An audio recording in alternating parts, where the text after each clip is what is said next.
Hola hermanos, hola amigos, ¿cómo están?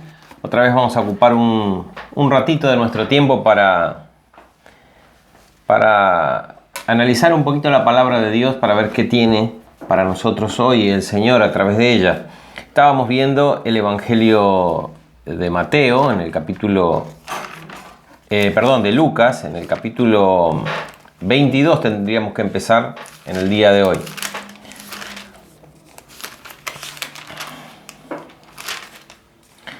El capítulo 21 termina diciéndonos que Jesús, ya en su última semana, estando en Jerusalén, previo a la celebración de la Pascua, la principal fiesta de los judíos, Jesús estaba en Jerusalén sabiendo que iba a ser sacrificado, que iba a cumplir su misión en esa Pascua justamente.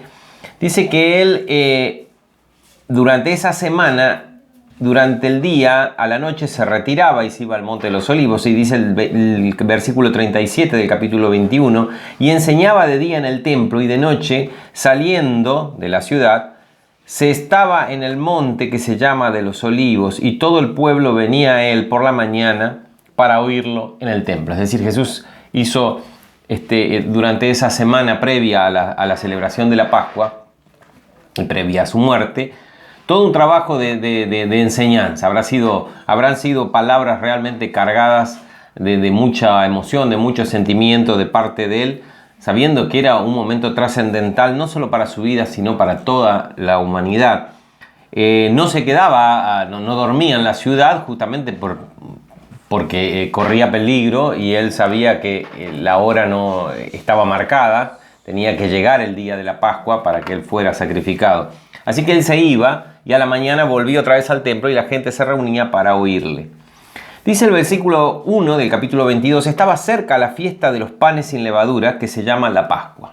Tenemos que entender que estas aclaraciones que hace Lucas respecto a las costumbres y tradiciones judías tienen que ver con que el autor, en este caso Lucas, le está escribiendo a una persona que no es judía, que no entiende, no está familiarizada con las costumbres y las tradiciones del pueblo de Israel. Por tanto, siempre vamos a encontrarnos en el Evangelio, ya lo habremos visto, con aclaraciones que hace el evangelista respecto de lugares, de fechas, de celebraciones. En este caso aclara que es la fiesta de los panes sin levadura, que se llama la Pascua. Era la principal fiesta que se celebraba en el mes primero del calendario litúrgico judío, que se llamaba el mes de Nisan.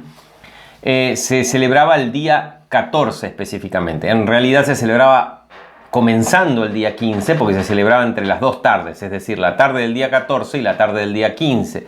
Se celebraba el día 14, pero al atardecer, ya teniendo en cuenta cómo se contaban los días en el calendario judío. El día comenzaba a la hora del 6 de la tarde más o menos, cuando se ponía el sol del día 14. Ahí se celebraba la Pascua, que era básicamente el sacrificio de un cordero que se debía comer íntegramente en familia. Si la familia no era muy numerosa como para comer un cordero entero, podían invitar a vecinos o amigos u otros familiares, porque el cordero debía ser comido completamente. Se lo acompañaba con hierbas amargas, con dátiles, con vino, y fundamental, era la fiesta de los panes sin levadura. Así que los panes eran sin levadura y tenían que estar. Cada cosa tenía una simbología relacionada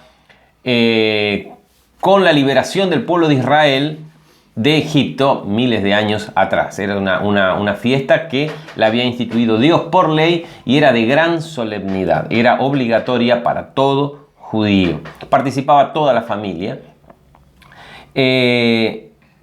Por supuesto que nosotros podemos entender que esta fiesta tenía un fuerte simbolismo. Era el símbolo del sacrificio. El sacrificio de ese cordero que se comía completamente, enteramente, era dado para la liberación de su pueblo. Representaba el sacrificio del verdadero Cordero de Dios que quita el pecado del mundo, como había dicho Juan el Bautista, Jesús nuestro Señor. Por eso era la fiesta en donde Jesús iba a cumplir, digamos, con el simbolismo. Esa Pascua Jesús iba a ser sacrificado, iba a ser muerto por el pecado de todos. Entonces dice, estaba cerca la fiesta de los panes sin levadura que se llama de la Pascua. La Pascua, la fiesta esta duraba 7 días. Comenzaba el 14 de Nisan y iba hasta el día 21. Tanto el día primero de la fiesta, que era el día 15 en realidad, como el día 21 eran considerados como Shabbat. Es decir, eran considerados días de reposo. No se podía hacer nada. Simplemente había rituales, por ejemplo, el día 15, el día segundo se mecía la cebada, como ofreciendo las primicias de la cosecha que se avecinaba a Dios, y así había distintos rituales, pero el día 15 y el día 21 eran Shabbat, no se trabajaba, se asemejaba a lo que era un sábado. Dice que los principales sacerdotes y los escribas buscaban cómo matarle, pero temían al pueblo.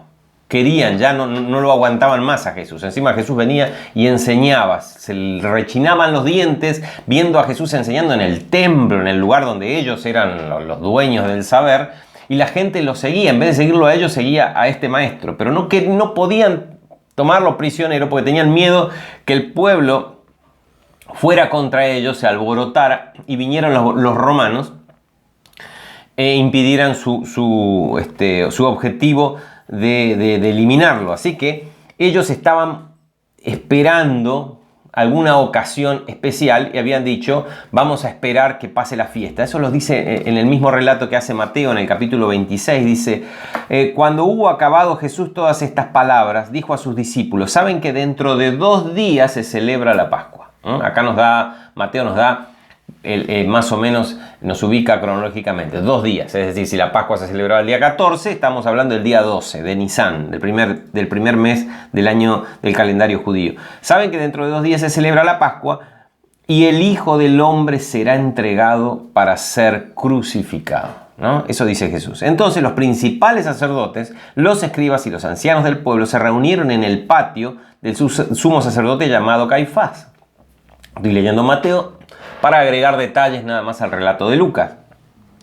Quiere decir que este acuerdo se celebró 2 días antes de la Pascua, es decir, el día 12 de Nisan. ¿Y dónde fue? Fue en el patio de la casa de Caifás, el sumo sacerdote, ese año. Y tuvieron consejo, es decir, acordaron para prender con engaño a Jesús y matarlo. Pero decían, no lo hagamos durante la fiesta, durante la Pascua, para que no haya alboroto en el pueblo, porque no nos tenemos que olvidar que para la Pascua venían judíos que vivían en todas partes del mundo de entonces. No solamente eran habitantes de Jerusalén, sino que venían de todo el país y de fuera del país venían a celebrar la Pascua. Es decir, había mucha gente. Si se provocaba un alboroto, podía ser muy peligroso, porque no nos tenemos que olvidar también que las autoridades reales y políticas y de ejercicio de la fuerza la tenía el Imperio Romano. Así que ellos acordaron que no sea durante la fiesta. Vamos a esperar que pase, que la gente se vaya, que se tranquilice, y ahí lo vamos a prender por engaño. Vamos a buscar la manera de tomarlo preso a Jesús y matarlo. Nos dice el versículo 3, volvemos a Lucas otra vez. Yo vuelvo a repetir, fui a Mateo para agregar detalles, volvemos a Lucas. Y dice el versículo 3, un detalle que solo Lucas y el evangelista Juan, en el 4.º evangelio, nos dicen. Dice que entró Satanás en Judas. ¿Quién era Judas? El Judas que tenía por sobrenombre Iscariote, que era uno de los 12 apóstoles, uno de los 12 discípulos de Jesús. Uno de los 12, y esto sí que le agrega dramatismo al hecho, porque era uno que había estado con Jesús todo el tiempo, al igual que los 12, que había escuchado de manera más íntima las enseñanzas de Jesús, que lo había visto a Jesús en la vida cotidiana, que había visto todos los milagros de Jesús. Es más, había ido con los 12 y había hecho milagros. Judas había predicado el Evangelio y el reino de Dios, así como Jesús los había enviado a los 12, porque Judas estuvo en todas partes. Judas era un testigo más que privilegiado, era un testigo íntimo de la vida de Jesús, pero estaba ahí puesto con una misión. Tenía que provocar el hecho de que Jesús fuera sacrificado esa Pascua, ese día, cumpliendo con el simbolismo de esta fiesta que se había celebrado durante milenios. Fíjense que dice que Lucas, y yo les decía Juan, atribuyen a Satanás esto de ponerle en el corazón de Judas? Lo que es muy interesante como lo dice Juan, en Juan 13, 2 dice, y cuando cenaban, como el diablo ya había puesto en el corazón de Judas Iscariote, hijo de Simón, que le entregase. Fíjense, el diablo había puesto en el corazón de Judas. Entonces uno dice, bueno, pobre Judas, ¿qué tenía que ver? Fue el diablo, ¿no es cierto? El diablo entró y lo usó. Judas era un monigote que fue e hizo lo que el diablo le mandó. El relato de Juan nos aclara un poquito más y dónde está la culpabilidad de Judas, por qué Judas terminó siendo considerado un traidor como lo fue.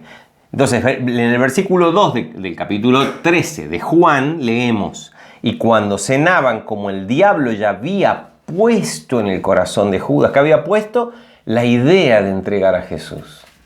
Algo pasó en Judas, una desilusión, no sé qué pasó que el diablo utilizó para ponerle esa gotita de negra en el corazón de Judas. Pero fíjense lo que dice el mismo capítulo de Juan, capítulo 13, pero en el versículo 27, dice, y después de haber probado el bocado, en otra un poquito más adelante, Satanás entró en él. Entonces Jesús le dijo, lo que vas a hacer, hacelo rápido, hacelo pronto. Entonces, fíjense, Satanás entró. Hubo un periodo de tiempo en donde el diablo puso una gotita y Judas no la rechazó. Judas la dejó crecer, la cultivó. Entonces eso provocó que Satanás entrase al corazón de Judas e hiciera que Judas llevar adelante este plan macabro, ¿no? Lucas lo resume, directamente dice, y entró Satanás en Judas, ¿no? Nos pone así porque no está hablando de Judas, está hablando del origen de la reacción de Judas, pero me interesa mucho el relato de Juan porque nos aclara que hubo una cosita, y así nos pasa muchas veces, ¿eh?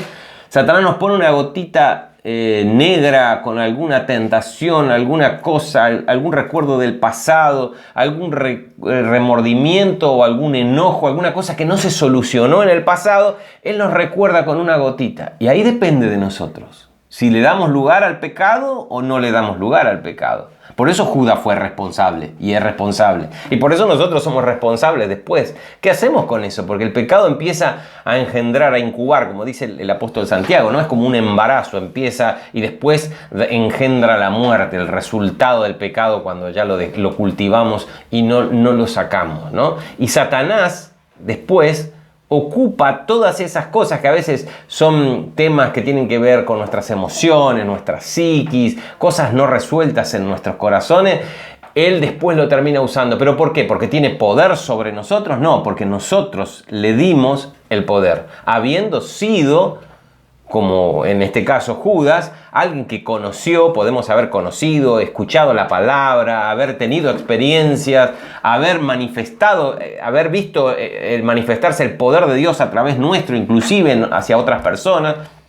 Y sin embargo, terminamos siendo utilizados por el diablo porque le damos lugar. Cuando el diablo viene con una gotita hay que estar atentos para no darle lugar. Por más que sintamos que tenemos razón, por más que sintamos que ese sentimiento es nuestro derecho, ¿no? Escuchamos una cosa que alguien que habló mal de mí y yo tengo el derecho de sentirme ofendido, tengo el derecho de sentirme mal y lo dejo crecer, y lo dejo crecer, y lo dejo crecer y terminas transformándose en un pecado que genera en mí la muerte. Es importante ir limpiándonos, por eso esa insistencia del Señor, ¿no? Y de Dios en toda su palabra, del perdonar, del soltar, de dejar las cosas viejas para que el diablo no tenga ocasión sobre nosotros. Bien, entonces era una aclaración nada más de lo que Lucas nos dice acá en el versículo 3. Entró Satanás en Judas, el que era uno de los 12, el que tenía por sobrenombre Iscariote.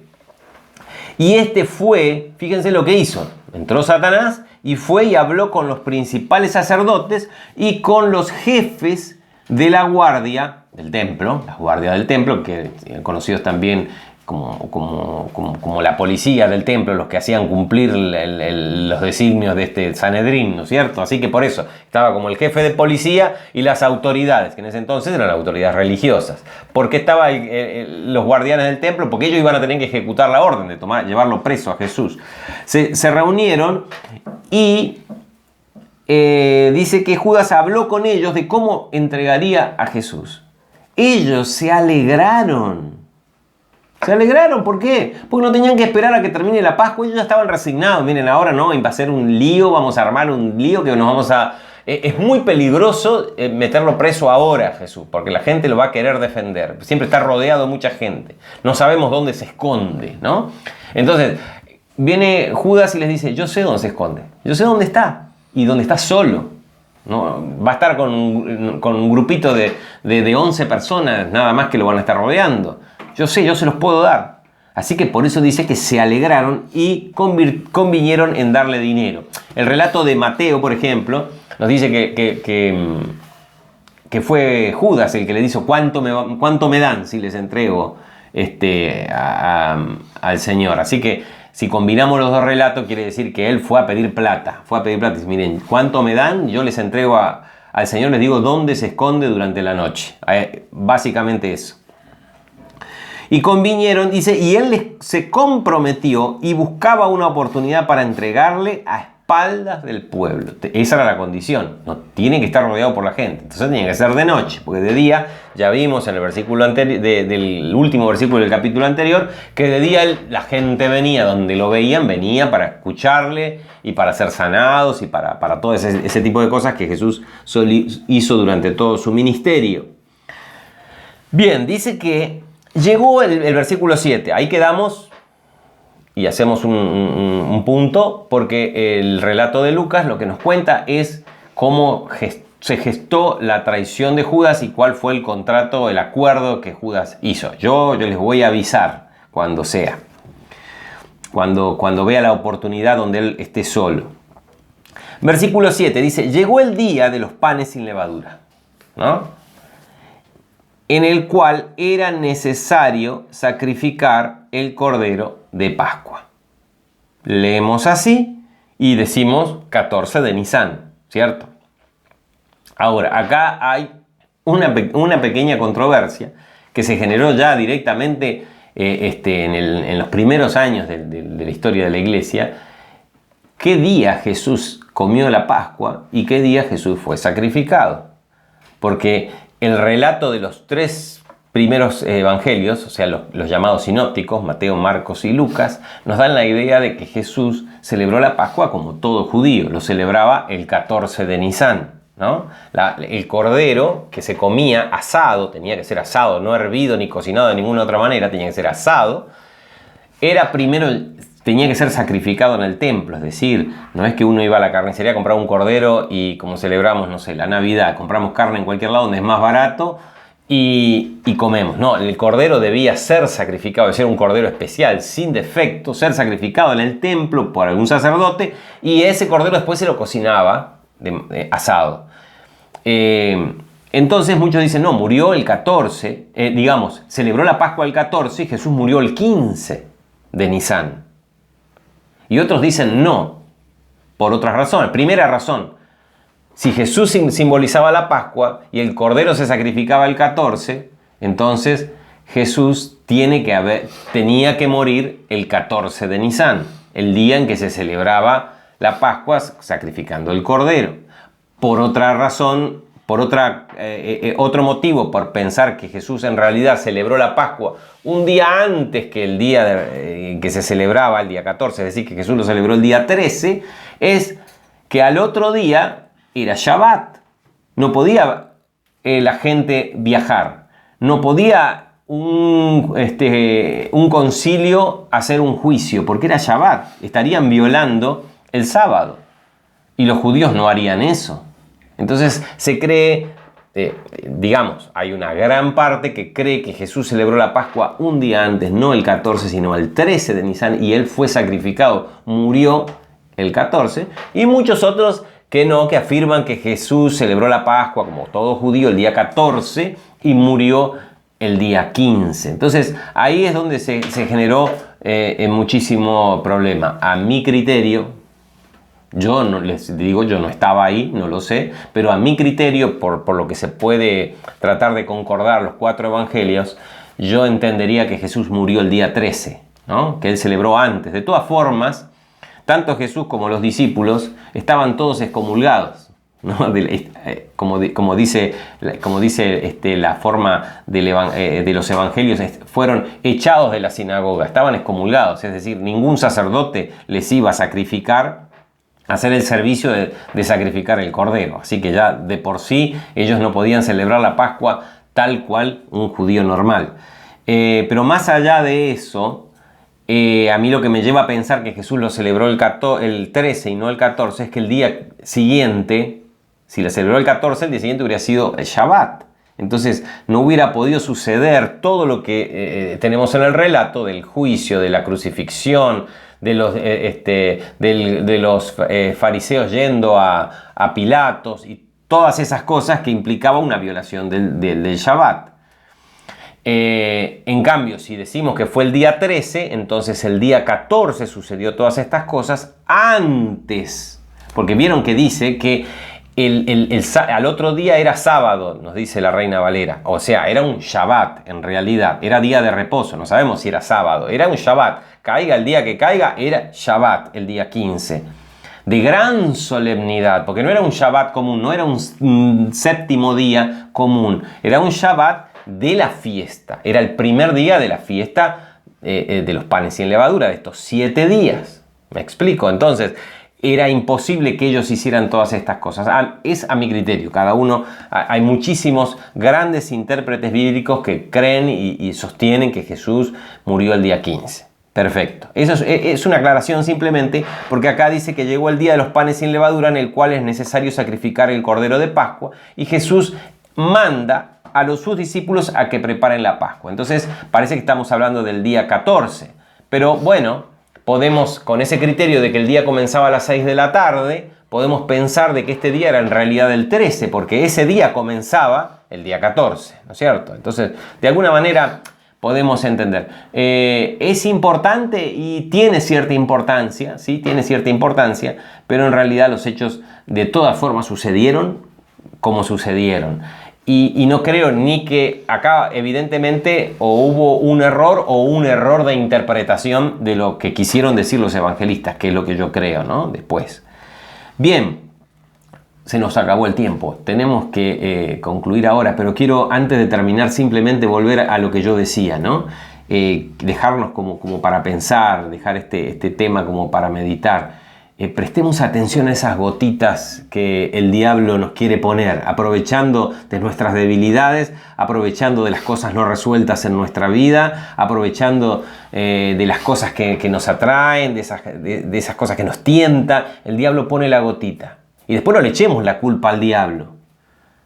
La culpa la tenemos nosotros, porque depende de qué hacemos. Si nos limpiamos, buscamos a Dios y buscamos que reaccionar a la manera de Dios, o nos dejamos llevar por nuestra carne y empezamos a incubar toda esa gotita que se transforma ya en algo más grande y termina contaminando toda nuestra vida. Así que prestando atención, porque la misericordia de Dios, si bien nos lava, siempre el pecado deja consecuencias. Nos vemos la próxima. Gracias.